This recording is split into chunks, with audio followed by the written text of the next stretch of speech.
I'd like John to make his first opening statement. He's running as an independent. Welcome, everybody. Thank you for coming here today. I'd like to touch on a few points in my opening remarks. And since I've had the opportunity to hear a few introductions before mine, let's talk about some of those introductions, specifically about gun control. All right, the municipalities, the cities, they weren't asking about a citywide ban on handguns. What they were asking for was a national ban on handguns. The Liberal Party does not support a national ban on handguns. It's a fact. The NDP party does not. The Conservative Party does not, right? Having a citywide ban on handguns is not a solution. We need a formal national ban. I support that. Just wanted to talk about that very quickly. Tell you a little bit about myself. The reason why I'm running is I'm a big person when it comes to supporting a green type of platform. I basically have one platform, which is basically to sue the government, to actually force them to put tougher laws in place to take care of the planet. It's a bold platform, but it's a very necessary platform.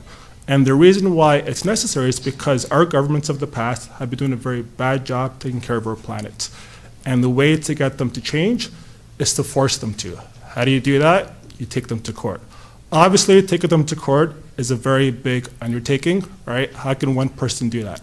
If I were to win, obviously, hopefully, people would approach me, such as lawyers. Sometimes lawyers take on cases on a pro bono basis, which basically means it's free. The media would approach me because obviously having an independent win would be very nice, all right? So I would get name recognition that way as well. Would approach me as well. In addition to that, the way to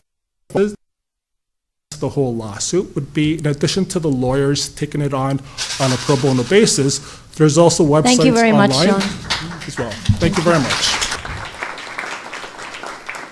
John, could you talk to us about why you think handguns are still legal?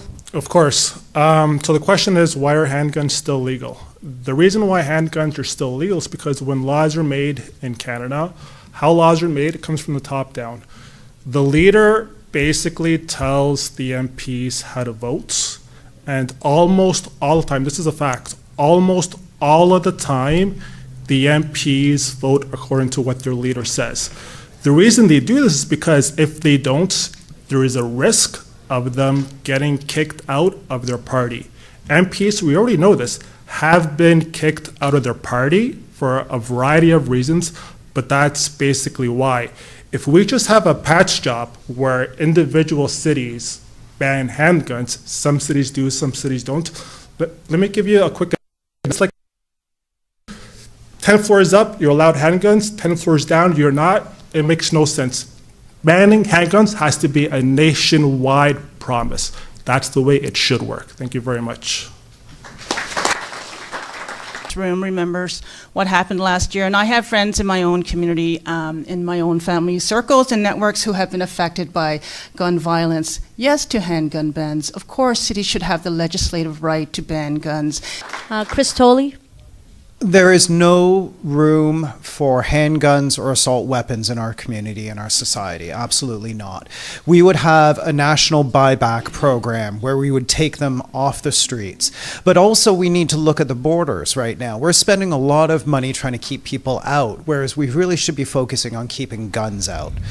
And I think we also have to recognize the power of arts programming and sports programming. My background is the arts, and for about 11 years I worked in a program that worked with gang-involved youth. And you could see that every dollar that was invested in programs like that actually changed lives and saved so much money. If you think if a kid went through the whole court system, went through incarceration, it's so expensive, and yet a little money arts and other social programming can be such an incredible investment.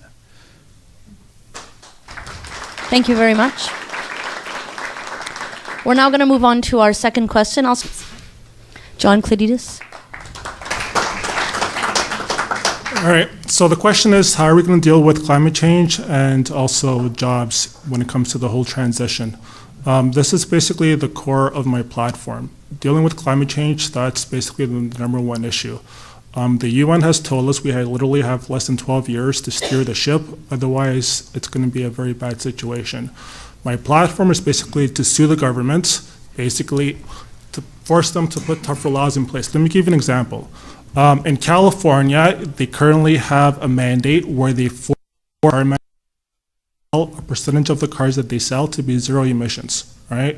If they can do that in California, why can't we do that here, basically in all of Canada? We can, but we don't, and the reason why we don't is because we don't have the political will, right? In terms of the whole job situation, once we're retrofitting our buildings, once we're building a lot more solar panels, once we invest in geothermal, once we invest in all of these, that way we can transition people towards these renewable energies. Thank you very much.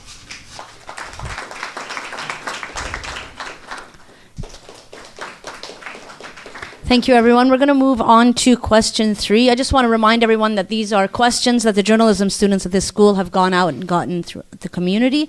I'm going to start with John. In Toronto-Danforth, there has been a lack of engagement on Vision Zero, affordable housing, and Transform TO. How do you see your role in creating a partisan-free atmosphere?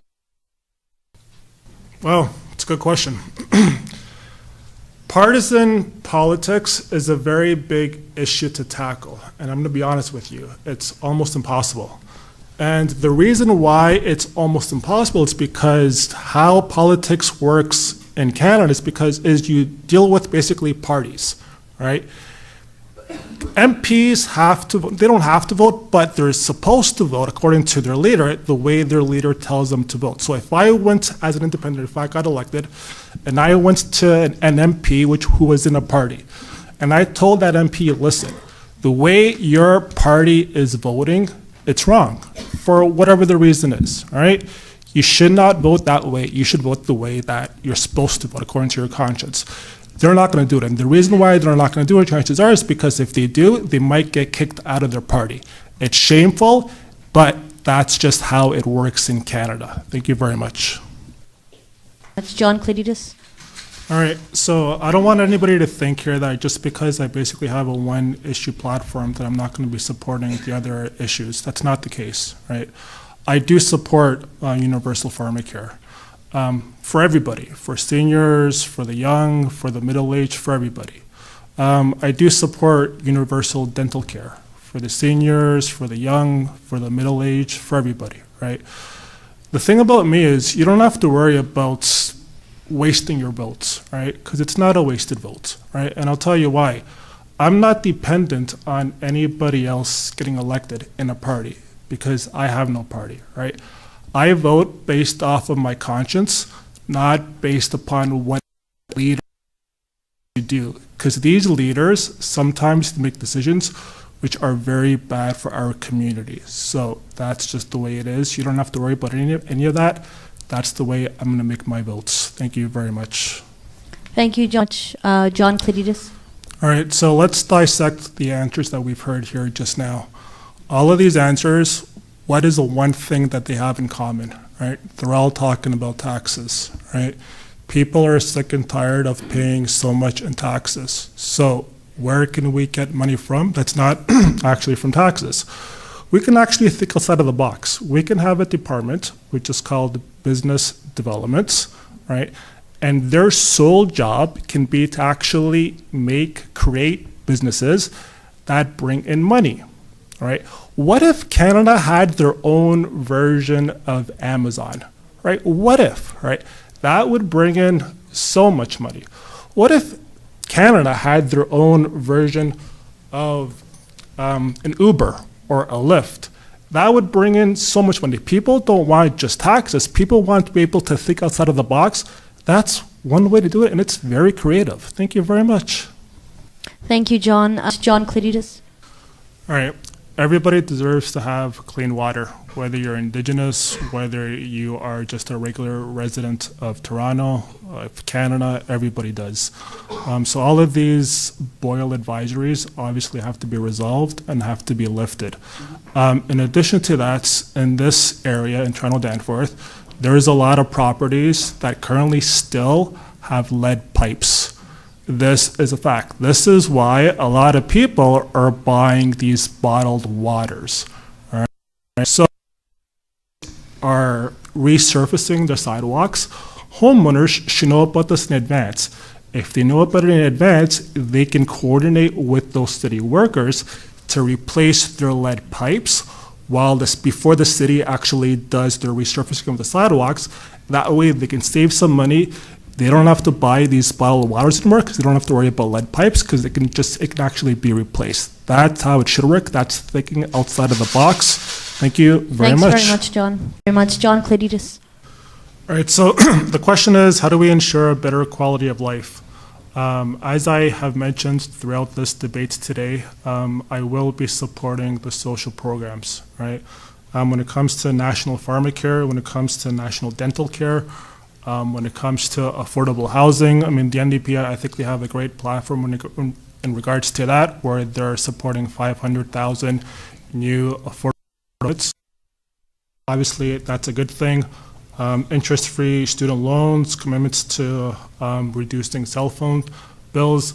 These are all things that can be done, and the nice thing about voting for an independent is that I'm not focused on one specific party, right? I take the good from all of the parties, and that's how I actually make my votes. That's the nice thing about being independent, and that's what I will be doing. Thank you very much.